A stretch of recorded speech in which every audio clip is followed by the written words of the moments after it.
Judul khotbah hari ini adalah Kehidupan itu bagaikan embun di atas rumput. Dengan judul ini, mari kita pelajari firman Tuhan. Kehidupan kita itu fana, bagaikan embun di atas rumput. Karena itu, Tuhan mengasihani kita, sehingga Dia datang ke bumi ini dan mengaruniakan keselamatan kepada kita. Hari ini, marilah kita selidiki firman Tuhan tentang hal ini melalui Alkitab. Kita melihat Tuhan menyebutkan kehidupan manusia itu kehidupan yang fana di dalam Alkitab. Kita akan memikirkan kenapa kita harus percaya kepada Tuhan, bagaimana akhir dari kehidupan orang yang percaya kepada Tuhan dan yang tidak percaya kepada Tuhan.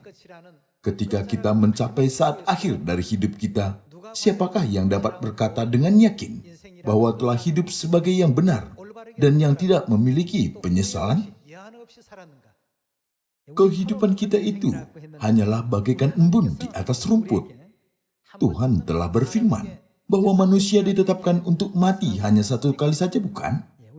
Mari kita lihat Ibrani pasal 9. Ibrani pasal 9 ayat 27 kita baca. Dan sama seperti manusia ditetapkan untuk mati hanya satu kali saja. Jika kehidupan manusia berakhir dengan kematian, orang-orang di dunia ini berkata, setelah mati, selesailah sudah. Jika perkataan manusia itu benar, kita tidak perlu merasa takut.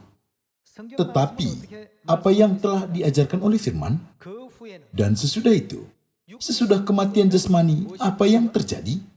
Dan sesudah itu dihakimi. Aku hidup seperti apa sampai sekarang? Apa yang kumiliki?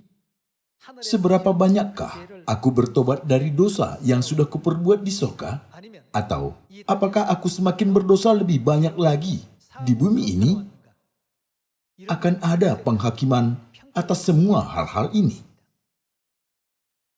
Tuhan telah berfirman bahwa ketika kehidupan kita di dunia ini berakhir, akan ada dunia yang lain datang setelah ini. Dan kemanakah anak-anak Tuhan yang beriman akan pergi? Dia berfirman, kamu akan bersama-sama denganku hari ini. Di mana? Tuhan telah berfirman bahwa Dia akan menuntun kita ke kerajaan surga yang sangat mulia, bukan? Tuhan mempersiapkan kemuliaan yang abadi bagi kita yang berada di dalam iman, supaya kita menikmatinya ketika kita mengakhiri kehidupan kita dan kembali kepada Tuhan. Tetapi ketika orang-orang yang tidak percaya kepada Tuhan meninggal dunia, mereka pasti akan meratapinya dengan tangisan. Setelah mereka dihakimi, ada satu hal yang mengerikan sedang menunggu mereka. Saudara-saudari, oleh karena itu, kita benar-benar berbahagia sebab kita percaya kepada Tuhan. Bapa dan Ibu memberikan kita kebenaran dari perjanjian baru, memberikan kita pengampunan dosa yang sudah kita perbuat di surga, dan mengaruniakan keselamatan yang kekal. Betapa bahagianya kita.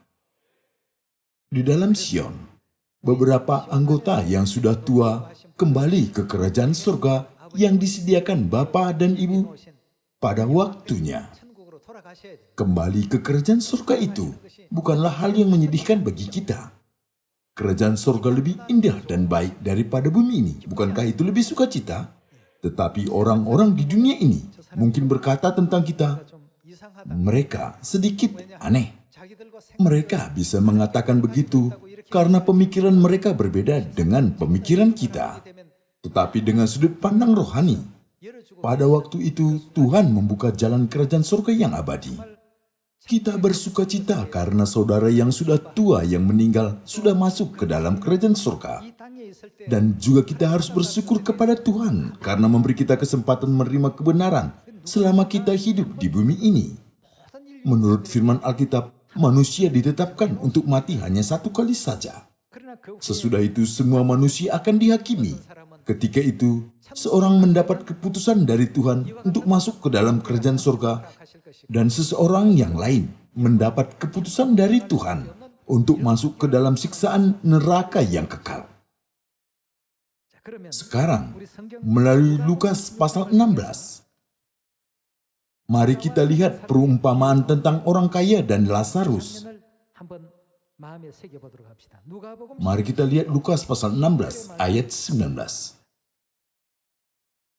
Ada seorang kaya yang selalu berpakaian jubah ungu dan kain halus, dan setiap hari ia bersukaria dalam kemewahan. Orang kaya itu hidup di atas bumi ini dengan menikmati kekayaannya, memakai pakaian yang mewah, dan menghabiskan uang sesuka hatinya. Dia sudah menikmati segalanya sesuka hatinya selama hidup di atas bumi ini. Tetapi di ayat 20, kita bisa menemukan seorang bernama Lazarus yang hidup berlawanan dengan orang kaya itu. Mari kita lihat ayat 20. Dan ada seorang pengemis bernama Lazarus, badannya penuh dengan borok, berbaring dekat pintu rumah orang kaya itu, dan ingin menghilangkan laparnya dengan apa yang jatuh dari meja orang kaya itu. Malahan anjing-anjing datang dan menjilat boroknya. Kemudian matilah orang miskin itu, lalu dibawa oleh malaikat-malaikat ke pangkuan Abraham. Orang kaya itu juga mati lalu dikubur. Dan sementara ia menderita sengsara di alam maut, ia memandang ke atas, dan dari jauh dilihatnya Abraham dan Lazarus duduk di pangkuannya. Lalu ia berseru katanya, "Bapak Abraham, kasihanilah aku. Suruhlah Lazarus supaya ia mencelupkan ujung jarinya ke dalam air dan menyejukkan lidahku, sebab aku sangat kesakitan dalam nyala api ini." Tetapi Abraham berkata, "Anak, ingatlah bahwa engkau telah menerima segala yang baik sewaktu hidupmu, sedang Lazarus segala yang buruk. Sekarang ia mendapat hiburan dan engkau sangat menderita. Selain daripada itu, di antara kami dan engkau terbentang jurang yang tak terseberangi, supaya mereka yang mau pergi dari sini kepadamu, ataupun mereka yang mau datang dari situ kepada kami, tidak dapat menyeberang." Kata orang itu, "Kalau demikian, aku minta kepadamu Bapa, supaya engkau menyuruh dia ke rumah ayahku, sebab masih ada 5 orang saudaraku, supaya ia memperingati mereka dengan sungguh-sungguh, agar mereka jangan masuk kelak ke dalam tempat penderitaan ini." Orang kaya itu minta tolong kepada Tuhan dengan berkata, "Ada 5 orang saudaraku di rumah ayahku. Bapa, tolong bangkitkan Lazarus dari antara orang mati, dan utuslah dia ke rumahku supaya dia memperingatkan mereka dengan sungguh-sungguh, agar mereka kelak jangan masuk ke dalam neraka tempat penderitaan ini, tetapi harus percaya kepada Tuhan dan masuk ke dalam surga." Ayat 29. Tetapi kata Abraham, "Ada pada mereka kesaksian Musa dan para nabi. Baiklah mereka mendengar kesaksian itu." Jawab orang itu, "Tidak, Bapak Abraham. Tetapi jika ada seorang yang datang dari antara orang mati kepada mereka, mereka akan bertobat." Kata Abraham kepadanya, "Jika mereka tidak mendengarkan kesaksian Musa dan para nabi, mereka tidak juga akan mau diyakinkan sekalipun oleh seorang yang bangkit dari antara orang mati." Saudara-saudari, silakan pikirkan ini. Ada seorang yang menikmati masakan yang lebih bergizi daripada orang lain, dan tinggal di rumah yang lebih besar dan mewah daripada orang lain di atas bumi. Apakah orang itu tidak akan mati? Mereka tetap akan mati. Semua orang tetap akan mati, baik hidup dengan mewah maupun tidak mewah. Namun, pada saat terakhir dari kehidupan kita, Tuhanlah yang menyusun jalan dari kehidupan kita. Kita menyebut hal itu sebagai penghakiman di dalam iman, bukan? Ketika kita dihakimi, kita harus kemana? Di bumi ini, kita harus mempersiapkan semua yang kita butuhkan supaya menerima keputusan untuk masuk ke dalam kerajaan surga. Bagi mereka yang tidak mempersiapkan kehidupan seperti itu, menjauhi Tuhan dan menikmati hal-hal duniawi di bumi ini, jadi masa hidup mereka yang fana itu cepat berlalu. Itu sangat cepat berlalu seperti kilat. Misalnya, ada seorang laki-laki. Dia seorang pemuda pada waktu yang tidak lama, tetapi sudah berambut putih. Rambutnya telah menjadi lebih tipis daripada sebelumnya. Kekuatannya tidak kuat lagi seperti sebelumnya. Kulitnya tidak kenyal lagi seperti sebelumnya. Waktunya begitu cepat berlalu. Sama seperti kita membaca firman Alkitab hari ini. Tuhan kita mengajarkan keberadaan kerajaan surga dan juga neraka. Dan kita harus lebih banyak mempersiapkan kehidupan kita di dunia yang mendatang, yang adalah kenyataan, daripada kehidupan dunia ini melalui perumpamaan orang kaya dan Lazarus. Saudara-saudari, suatu hari kita semua akan duduk di pangkuan Bapa, entah lebih cepat atau lambat dari yang lainnya. Walaupun seseorang dari kita lebih cepat meninggal daripada yang lain, janganlah takut. Jika membuka pintu itu, kita akan memandang kerajaan surga. Memang penting bagi kita berfokuskan kehidupan yang pendek itu di bumi ini. Tetapi apa yang lebih penting adalah kita mempersiapkan kerajaan surga yang berlangsung selama-lamanya. Tuhan menyadarkan kita semua akan hal ini. Oleh karena itu, ada tertulis, takutlah akan Tuhan senantiasa. Mari kita lihat firman di Pengkhotbah. Pengkhotbah pasal 1 ayat 2. Kesia-siaan belaka, kata pengkhotbah. Kesia-siaan belaka, segala sesuatu adalah sia-sia. Ada orang yang bisa berpikir bahwa firman Tuhan itu kenapa begitu negatif? Dan kenapa tidak tertulis firman yang lebih terang, lebih berpengharapan, dan lebih positif di dalam Alkitab? Kenapa tertulis bahwa segalanya sia-sia? Saudara-saudari, jika kita tidak mencari Tuhan dan tidak menemui Tuhan seumur hidup kita tidak akan mendapat pengampunan dosa. Jadi kehidupan kita itu seperti apa? Kehidupan yang tidak menerima keselamatan itu sungguh-sungguh sia-sia. Salomo menunjukkan bagian itu. Apakah gunanya manusia berusaha dengan jerih payah di bawah matahari? Ayat 3, keturunan yang satu pergi dan keturunan yang lain datang, tetapi bumi tetap ada. Matahari terbit, matahari terbenam, lalu terburu-buru menuju tempat ia terbit kembali. Angin bertiup ke selatan, lalu berputar ke utara. Terus-menerus ia berputar, dan dalam putarannya angin itu kembali.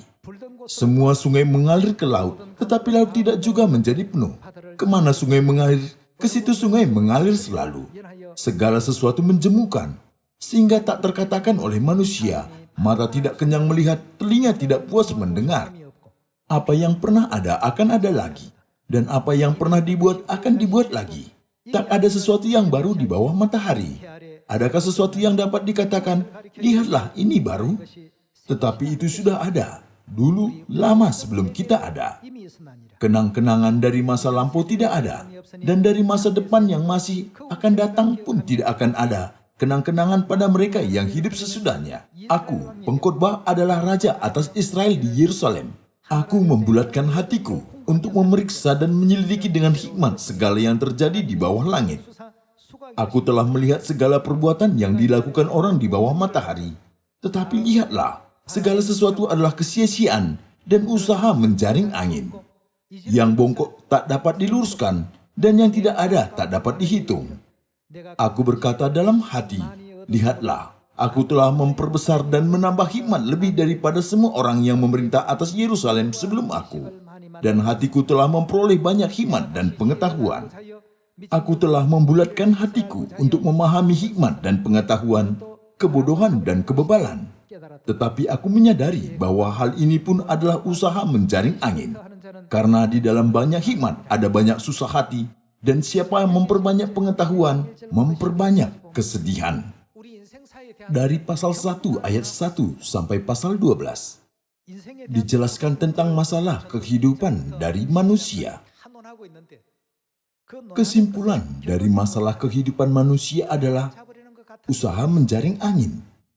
Manusia bertengkar dengan satu sama lain, merugikan orang lain, dan mengikuti hawa nafsu terhadap apa yang sia-sia.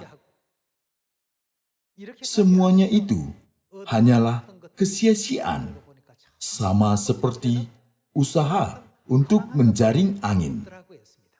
Oleh karena itu, dari awal perkataannya, kesia-siaan belaka, kata pengkhotbah, kesia-siaan belaka, segala sesuatu adalah sia-sia. Selama kita hidup di bumi ini, jika kita tidak mencari Tuhan, tidak menerima pengampunan dosa dan keselamatan yang diberikan Tuhan, jika kita hidup menuruti jalan yang tidak menuju ke kerajaan surga, kehidupan kita benar-benar seperti usaha menjaring angin. Siapa namanya mantan presiden direktur grup perusahaan Hyundai yang sangat kaya itu? Dia sering bertanya, sudah mencobanya? Siapa namanya? Chong Ju-yong. Apakah dia sudah membawa semua kekayaannya? Apakah dia membawa semua uangnya dan kekayaannya ketika dia pergi ke dunia yang mendatang? Secara pribadi, kehidupan kelihatannya sangat sia-sia. Seumur hidup, dia mengurangi jam tidur dan berlari ke sana dan ke sini untuk menerima pesanan konstruksi supaya mengambil banyak uang. Kemudian dia meninggal dunia. Beberapa orang berkata, wah, beliau sangat kaya, salah seorang pengusaha besar di Korea, jadi kehidupannya pasti luar biasa. Meskipun di mata orang lain kehidupannya luar biasa, sebenarnya dia tidak begitu menikmati masa kehidupannya. Dia tidak pernah menggunakan waktu untuk keluarga. Dia sudah menyesali masa lalunya. Demikian juga Lee Byung-chul dari grup Samsung. Bukan hanya mereka, tetapi semua orang yang hidup di bumi ini. Karena mereka sudah ada di sekitar kita dalam sejarah modern, saya sering menyebut mereka. Tetapi Alexander Agung juga sudah meninggalkan wasiat dengan mengeluarkan tangannya dari peti mati ketika dia mati. Kehendak dari wasiat itu, meskipun aku sudah menaklukkan seluruh dunia, waktunya aku harus meninggal dunia, aku tidak bisa membawa apapun. Jadi dia berwasiat untuk mengeluarkan tangannya dari peti matinya. Dia terlahir untuk mempertahankan sesuatu, namun akhirnya dia menyadari bahwa semuanya adalah kesia-siaan. Meskipun begitu, Tuhan sudah mengajarkan kita bahwa ada satu hal yang tidak sia-sia. Jadi mari kita cari tahu apakah itu. Di dalam kehidupan iman kita sehari-hari, membayangkan saudara kita yang meninggal pergi untuk bertemu Tuhan. Mereka telah duduk di pangkuan Tuhan. Orang itulah paling berbahagia di dalam pandangan iman kita. Dari dahulu, orang yang duduk di pangkuan Tuhan adalah orang yang benar-benar berbahagia.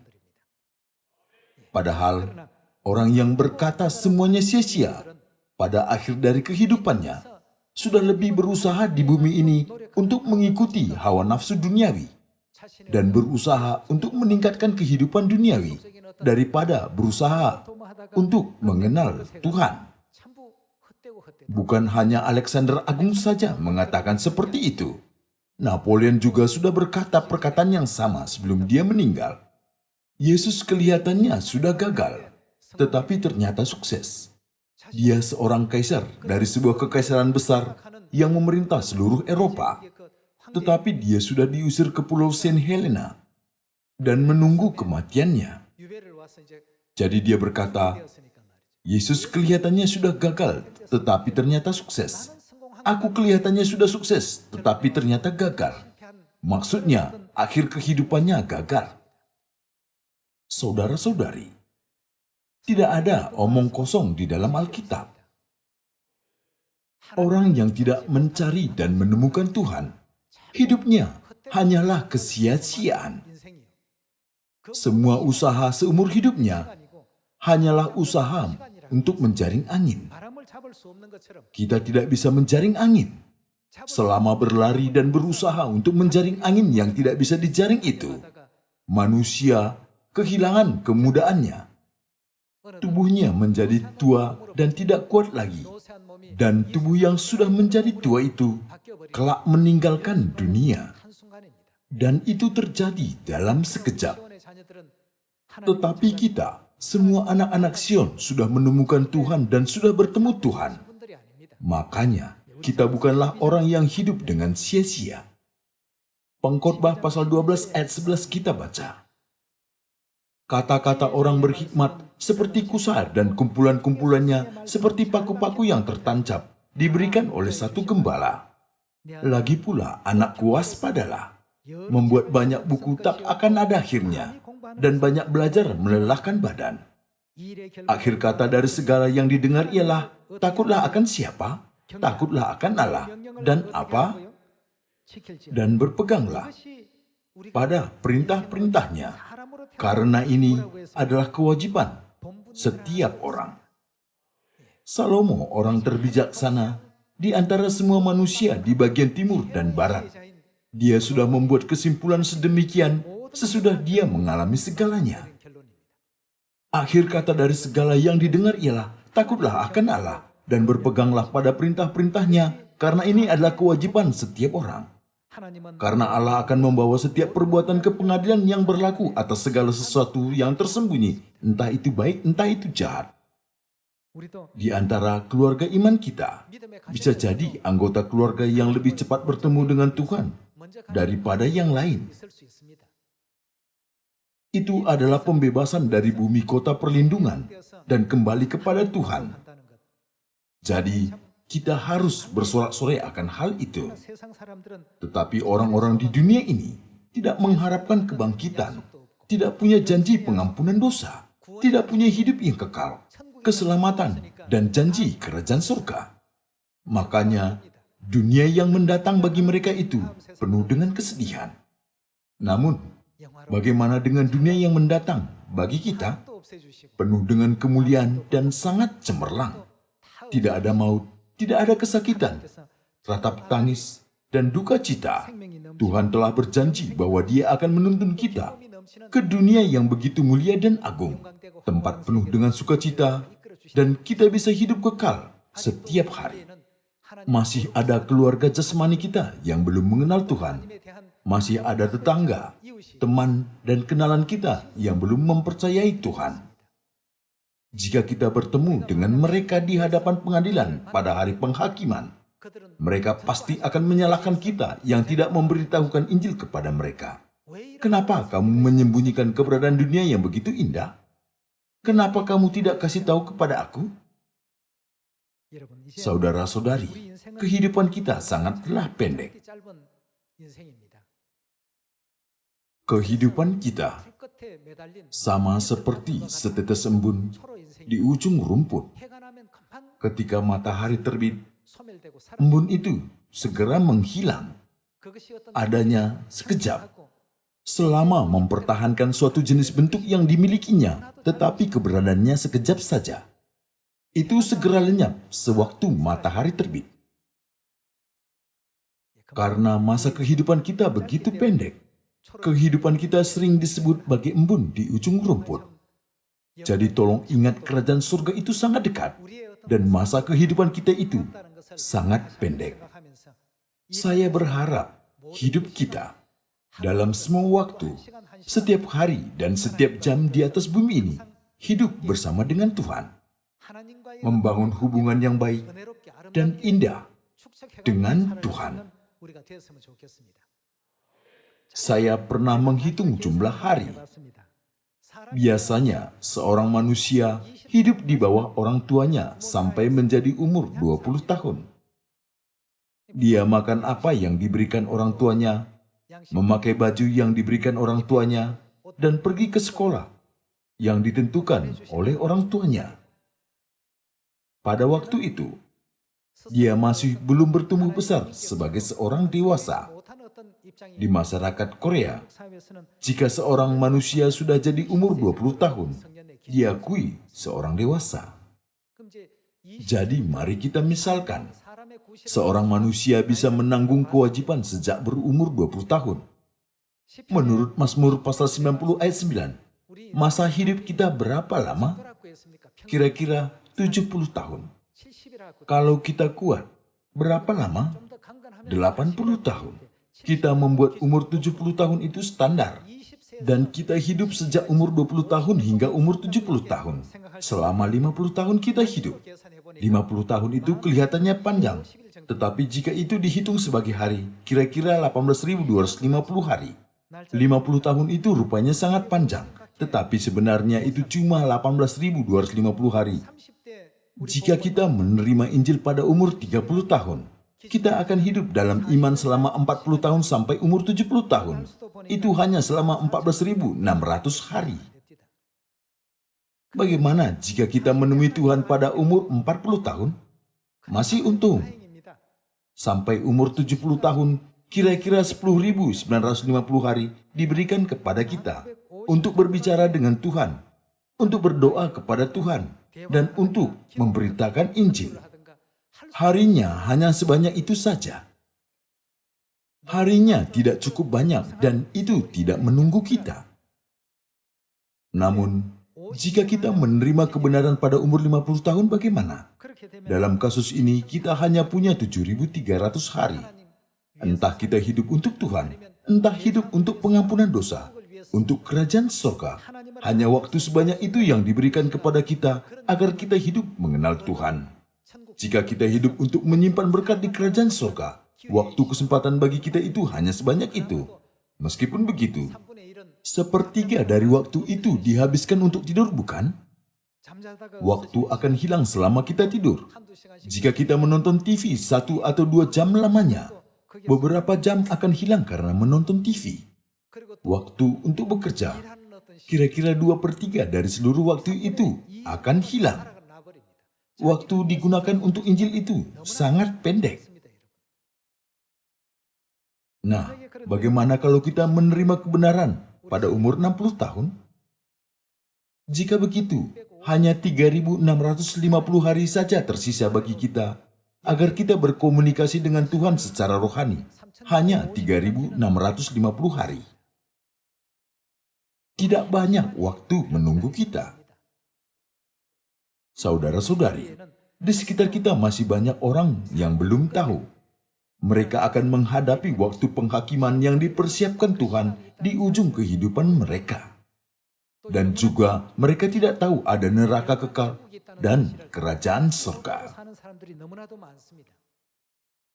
Di dalam perumpamaan orang kaya dan Lazarus, orang kaya di dalam neraka berkata, "Tolong bangkitkan Lazarus dari antara orang mati dan utuslah dia ke rumah ayahku, supaya dia memperingatkan saudara-saudaraku agar mereka kelak jangan masuk ke dalam tempat penderitaan ini. Jika dia pergi dan memperingatkan mereka, mereka pasti akan percaya."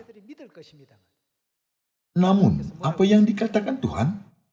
Ada pada mereka para nabi yang telah kuutus. Jika mereka tidak mendengarkan firman para nabi, mereka tidak juga akan mau diyakinkan sekalipun oleh Lazarus yang bangkit dari antara orang mati. Saudara-saudari, segala hal di atas bumi ini bisa disebutkan dengan dua ungkapan yang sudah ditunjukkan Tuhan melalui firman kitab pengkhotbah. Kesia-siaan dan adalah usaha menjaring angin. Oleh sebab itu, supaya kehidupan kita bukan seperti usaha menjaring angin dan kesia-siaan, kita harus mengingat firman pengkhotbah pasal 12 ayat 13. Perbuatan apakah yang paling berharga untuk membuat hidup kita tidak menyesal di kemudian hari? Alkitab mengajari kita bahwa kita takut akan Tuhan dan menuruti perintah-perintah Tuhan dan taat pada ajaran Tuhan. Itulah rahasia kita bisa hidup berbahagia, meskipun kita hidup dalam sekejap mata. Kehidupan di bumi ini bukanlah segalanya. Dikatakan bahwa ini adalah bayangan dan gambaran. Karena segala kehidupan di bumi ini adalah bayangan, kehidupan di kerajaan surga adalah yang kekal. Tujuan hidup kita untuk mendapatkan hidup yang kekal. Dan masih ada banyak tetangga yang perlu dikasihani karena belum datang kepada Tuhan, karena belum punya kesadaran. Masih ada keluarga, saudara, dan tetangga kita yang belum teguh berdiri di dalam iman. Dengan kesungguhan hati, saya berharap kita semua menuntun semua jiwa di sekitar kita kepada Tuhan, supaya kita semua diselamatkan, kita semua masuk ke dalam kerajaan surga, dan kita semua menikmati hidup yang kekal dan kebahagiaan. Saya menutup khotbah, terima kasih.